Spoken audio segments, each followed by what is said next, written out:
Hello everyone and नमस्ते। आप सभी का एक बार फिर से स्वागत है मेरे यूट्यूब चैनल रूहानी किस्से में। तो कैसे हैं आप सब?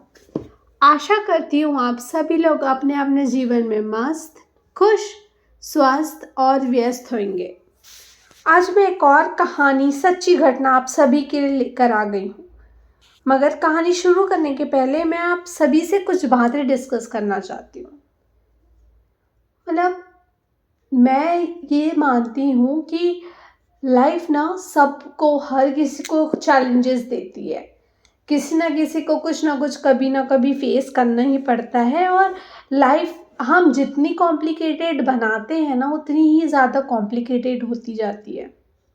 मगर कोई भी चीज़ों से बचने का या फिर कोई भी परेशानी का समाधान खुद को खुश करना, आत्महत्या करना, ये मैं सोचती हूँ कि ऐसा नहीं होता है। हाल ही का केस है, मेरे सोसाइटी के पास किसी ने खुद को खुश कर लिया था, आत्महत्या कर ली थी। और कहते हैं कि वो बहुत ज़्यादा परेशान था, उसके परेशानी की वजह नहीं पता। मगर उसने एक बार भी ये नहीं सोचा कि उसके जाने के बाद उसकी फैमिली का क्या होगा, वो कैसे सरवाइव करेंगे। तो आज की जो कहानी है ना, कुछ ऐसी घटनाओं से रिलेट करती है। क्या आपने सोचा है मौत के बाद भी कुछ आत्माएं यहाँ क्यों भटकती है? क्या आपने कभी सोचा है कि जो लोग अपनी जान लेते हैं उनकी आत्मा को शांति मिलती है या नहीं? ये कहानी एक ऐसे कमरे की है जहाँ हर किराएदार के साथ कुछ ऐसा होता है जिसे शब्दों में बयां करना आसान नहीं। और ये सब सच है। सोचिए, आप एक नए शहर में हैं, नया घर किराए पर लिया है और फिर अजीब घटनाएं होने लगती है। क्या करेंगे आप? तो चलिए आज की कहानी जानते हैं। मगर हर बार की तरह मैं आप लोगों को फिर बोलना चाहूँगी, अगर आप लोग ने अब तक मेरे चैनल को सब्सक्राइब नहीं किया है तो प्लीज़ मेरे चैनल को सब्सक्राइब कर दें। आपका एक सब्सक्रिप्शन और एक कमेंट मुझे काफ़ी मोटिवेशन देता है। ये कहानी दिल्ली के बाहरी इलाके में स्थित एक छोटे से मकान की है। राघव नाम का एक युवा जो हाल ही में नौकरी की तलाश में दिल्ली आया हुआ था, उसे कम बजट में रहने के लिए एक किराए का कमरा मिला। मकान पुराना था लेकिन उसका मालिक मिस्टर शर्मा बेहद विनम्र और मददगार थे। शर्मा जी ने राघव को चेतावनी दी, यहाँ से पहले जो किराएदार थे उन्होंने इस कमरे में आत्महत्या कर ली थी, इसलिए अगर तुम यहाँ रहना चाहो तो सोच समझकर फैसला लेना। राघव को ये सब बातें अंधविश्वास लगती थी। उसने बिना झिझक कमरे का किराया दे दिया और वहाँ रहने लगा। शुरुआत में सब कुछ सामान्य था, लेकिन कुछ ही दिनों बाद राघव को अजीब अजीब अनुभव होने लगे। कभी कभी रात को उसे ऐसा लगता जैसे कोई कमरे में चल रहा हो। दीवारों पर हल्की खरोंचों की आवाज़ें सुनाई देती। एक रात जब राघव सो रहा था तो उसे ऐसा लगा जैसे कोई उसके बिस्तर के पास खड़ा है।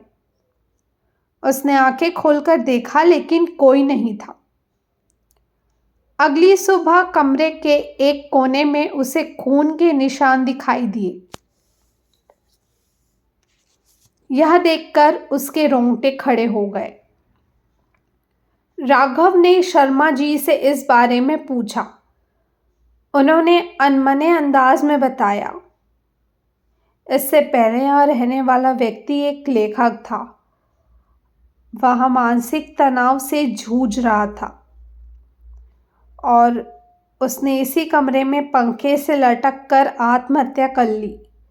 कहा जाता है कि उसकी आत्मा अभी भी यहाँ भटक रही है।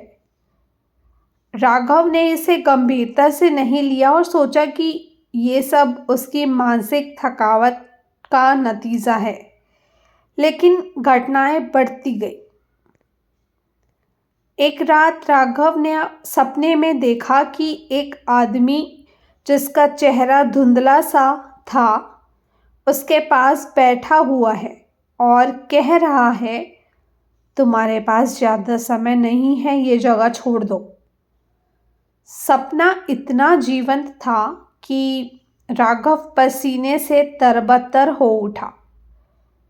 उसने इग्नोर करने की कोशिश की, लेकिन अगले दिन कमरे की दीवारों पर खून से लिखा हुआ मिला, मैं यहाँ अकेला हूँ, मुझे साथी चाहिए। राघव का डर अब हद पार कर चुका था। राघव ने इस मामले की तहकीकात करने का फैसला किया। उसे पता चला कि वह लेखक जिसने आत्महत्या की थी दरअसल अपने अकेलेपन और समाज से तिरस्कार के कारण परेशान था। आत्महत्या के बाद भी उसकी आत्मा को शांति नहीं मिली। राघव ने एक तांत्रिक से संपर्क किया। तांत्रिक ने कहा, यह आत्मा तुमसे जुड़ चुकी है, अगर तुम इसे शांत नहीं करोगे तो यह तुम्हें भी अपने साथ खींच लेगी। रात को तांत्रिक ने कमरे में पूजा शुरू की। जैसे ही पूजा शुरू हुई कमरे में हलचल मच गई। दीवारों पर खरोंचें उभर आई। राघव को लगा जैसे कोई उसे खींचने की कोशिश कर रहा है। तांत्रिक ने आत्मा से संवाद किया। आत्मा ने चीखते हुए कहा, मुझे अकेलापन नहीं चाहिए, इसे यहाँ रहने दो। तांत्रिक ने किसी तरह आत्मा को शांत किया और उसे मुक्त कर दिया।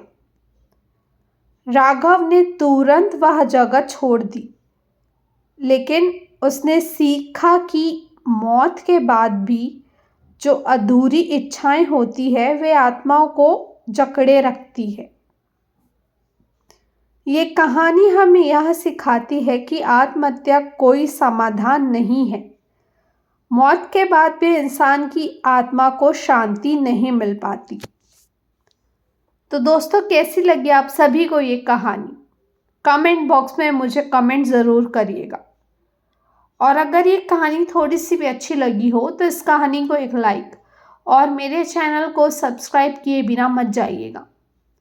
साथ ही आप लोगों से कहना चाहती हूँ, अगर आप लोगों के पास भी कोई डरावने किस्से हैं या कोई बातें हैं जो आप सभी मुझसे शेयर करना चाहते हैं तो मुझे इंस्टाग्राम में कनेक्ट कीजिए और अपनी हॉरर किस्से, अपने हॉरर बातें या आपने कुछ हॉरर एक्सपीरियंस किया है तो मुझे मैसेज ज़रूर करिएगा।